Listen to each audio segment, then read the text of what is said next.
C'est un privilège unique pour la République démocratique du Congo qui accède ce jour à la présidence de l'Union africaine.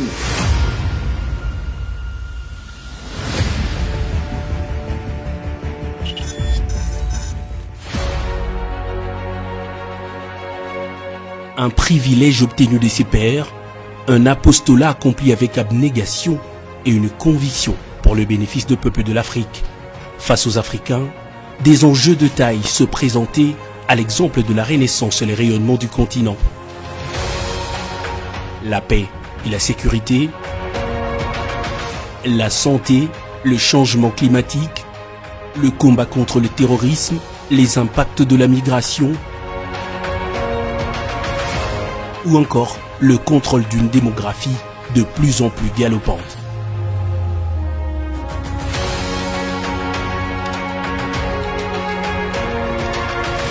D'énormes défis certes, mais pas insurmontables pour une Union africaine unie et mobilisée comme les doigts d'une main afin de les affronter et d'en venir à bout.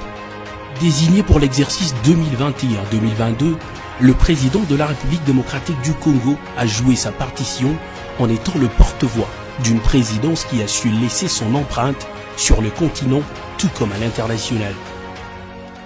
C'est un privilège unique pour la République démocratique du Congo qui accède ce jour à la présidence de l'Union africaine à un moment symbolique et hautement significatif où nous célébrons les 60 ans de la disparition d'un digne fils du Congo et de l'Afrique, M. Patrice Emery Lumumba. Croyant fermement au grand destin de l'Afrique, il n'avait pas hésité à organiser en août 1960 à Kinshasa, alors Léopoldville, le dernier congrès de l'histoire du grand mouvement du panafricanisme. Le 30 juin 1960, peu avant sa disparition tragique, il déclarait, je cite, « L'Afrique écrira sa propre histoire et elle sera au nord et au sud du Sahara une histoire de gloire et de dignité. » Fin de citation. Félix-Antoine Tshisekedi Tshilombo a dédié son mandat aux peuples africains en proclamant une Afrique au service de peuples. Une vision héritée du combat politique de son feu père, Étienne Tshisekedi Lumumba, dont le credo se résumait au peuple d'abord. Un mandat qui a placé au nombre de priorités le programme de riposte aux pandémies et particulièrement à la Covid-19, avec ses conséquences désastreuses sur les économies africaines et l'accès à la vaccination. Les dispositions à prendre pour l'après-pandémie, ainsi que d'autres sujets touchant à l'avenir de l'Afrique par le concert de nations, ont, grâce aux combats internationaux de Félix-Antoine Tshisekedi, abouti à l'obtention par l'Afrique des facilités de financement pour la lutte contre la Covid-19. La victoire contre la Covid-19 n'est possible et durable que si le combat demeure une affaire de tous et si nous atteignons un taux d'immunité collective suffisant pour l'ensemble de l'humanité. C'est ici le lieu de lancer un appel à la communauté internationale pour soutenir le projet de création de l'Agence africaine des médicaments. Le fléau de l'insécurité provoqué par les cohortes de terroristes, de groupes armés, de mercenaires et de criminels de tous bords met à mal la stabilité institutionnelle de nos jeunes démocraties et annihile les efforts de nombreux dirigeants africains pour développer leur pays. En effet, si la lutte contre Daesh a remporté de victoires incontestables au Moyen-Orient, plus précisément en Irak et en Syrie, en Afrique par contre, l'AQMI et autres groupes affiliés à Daesh gagnent du terrain chaque jour davantage. Le Mali, le Niger, le Nigeria, le Cameroun, le Tchad et le Burkina Faso subissent régulièrement les attaques meurtrières de Daesh et des djihadistes de Boko Haram. Depuis 2017, le nord-est du Mozambique est victime d'attaques armées récurrentes des salafistes djihadistes de Ansar al-Sunna qui ont déjà causé au moins 2600 morts. L'intégrisme islamiste a atteint l'est de la République démocratique du Congo qui en paye un lourd tribut dans les provinces de l'Ituri, du nord Kivu, du sud Kivu et du Maniema. Des djihadistes qui y opèrent sous le couvert du FDLR et du mouvement Allied Democratic Forces, Madina at Tawed Awal Mujahideen, en abrégé ADF-MTM, tuent mes compatriotes et pillent massivement les produits miniers et agricoles de mon pays.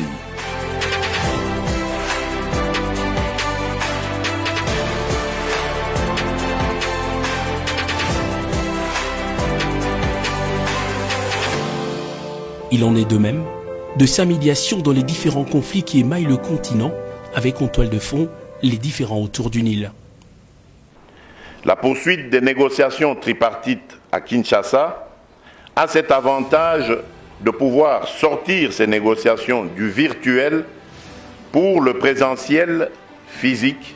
Elle peut être considérée comme une étape importante, un événement majeur, un pas décisif, mais elle ne constituera véritablement un tournant capital que par le contenu que tous ensemble nous lui donnerons, si nous sommes animés par la détermination et le courage de surmonter les obstacles.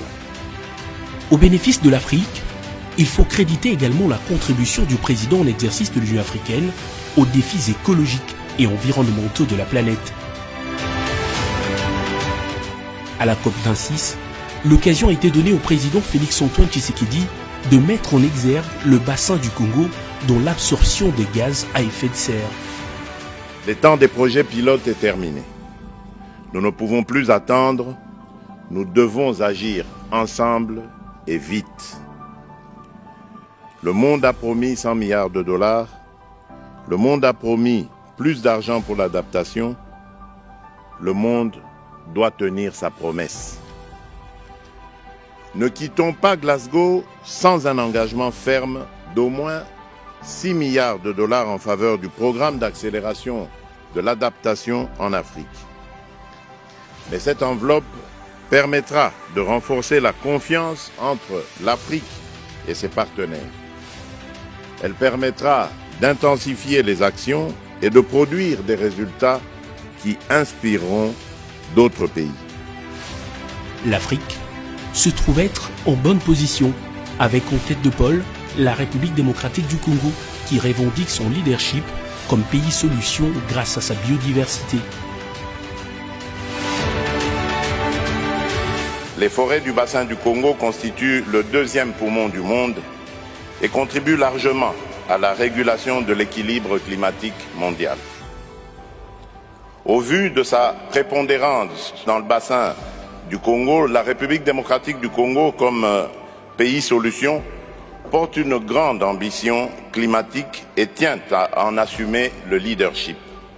Par ailleurs, la protection des droits des communautés locales et des peuples autochtones est capitale.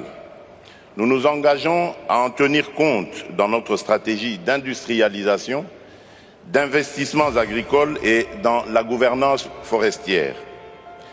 La réorientation envisagée des productions agro-industrielles vers des zones savanicoles, c'est-à-dire hors des zones forestières et des tourbières, cristallise la volonté claire de mon pays à conserver les forêts des communautés locales et à garantir les droits des peuples autochtones. Dans le cadre de la Commission des forêts de l'Afrique centrale, la COMIFAC, les pays membres du bassin du Congo partagent la vision d'un avenir durable. À cet effet, ils focalisent leurs efforts sur l'amélioration des conditions de vie de leur population.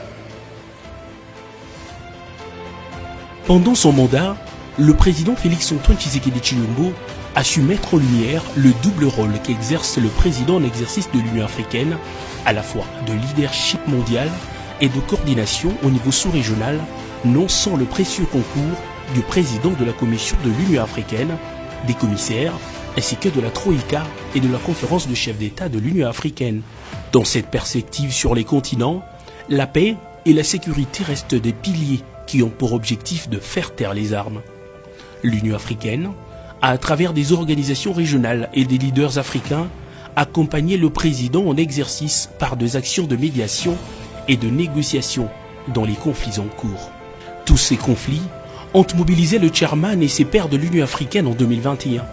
Sous le leadership du président Tshisekedi, ils ont tenté des solutions puisées des normes de texte et des références adoptées par la charte de l'organisation panafricaine et basées sur le dialogue, la fraternité et le bon voisinage. Au sujet de 100 pays, la République démocratique du Congo, des avancées significatives ont été enregistrées en matière de la restauration de l'autorité de l'État. Particulièrement touché autrefois par l'insécurité, et grâce à une dynamique enclenchée dans la sous-région et sous son leadership, le président Félix-Antoine Tshisekedi est parvenu à la résolution de plusieurs différends frontaliers. Par la suite, la mutualisation des stratégies avec le concours de pays voisins a permis de mener des opérations militaires conjointes pour le démantèlement de groupes armés.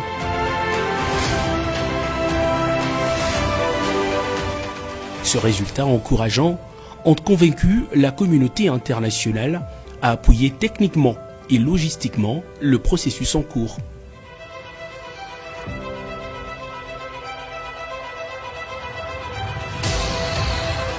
Pour arrimer son mandat à l'agenda 2063 et à la thématique de son exercice, l'année de l'art, de la culture et le patrimoine, levier pour l'édification d'une Afrique que nous voulons, la journée internationale de la culture africaine et afro-descendante a été organisée à Kinshasa. Un événement marqué par la présence de représentants de la diaspora africaine, aujourd'hui éparpillés aux 4 coins du monde. Et pour l'attribution du Grand Prix panafricain de la littérature africaine, Félix Tshisekedi a tenu à honorer la première lauréate de son histoire, Oswald de Watt, camerounaise d'origine, devant le parterre de hautes personnalités réunies à l'Assemblée générale. Cette importante activité a été précédée fin novembre par la conférence de l'homme sur la masculinité positive qui a connu la présence de 5 chefs d'État et d'éminentes personnalités de la société civile. Conférence qui s'est soldée par l'historique déclaration de Kinshasa qui encadre les efforts autour des questions liées à la protection et à l'autonomisation de la femme. Mon pays a décidé d'abriter la présente conférence afin de conforter davantage tous les efforts qu'il ne cesse de déployer pour mettre fin aux violences faites à la femme et à la fille. Je suis convaincu que les résultats qui découleront de ce premier sommet ouvriront un nouveau chapitre dans les efforts de nos États respectifs en vue d'éliminer les violences faites à la femme et à la fille dans notre continent. Au terme de son mandat, à la session ordinaire de la 35e Assemblée générale de chefs d'État et de gouvernement de l'Union africaine, Félix-Antoine Tshisekedi Tshilombo, à l'instar de ses prédécesseurs présidents en exercice de l'Union africaine, s'en va la tête haute et apaisée en transférant avec optimisme et fierté le 5 février 2022 à Addis Abeba le bâton à son éminent successeur Macky Sall, président de la République du Sénégal, pour de perspectives encore meilleures sur les continents. Le nouveau chairman de l'Union africaine, aussitôt assis dans son siège, a plébiscité au nom de l'Assemblée le président sortant, champion de la masculinité positive. La tête haute, oui, mais en plus couronnée d'un titre honorifique qui désormais fait du président Tshisekedi une personne ressource parmi ses pairs et pour la postérité en matière de défense du genre.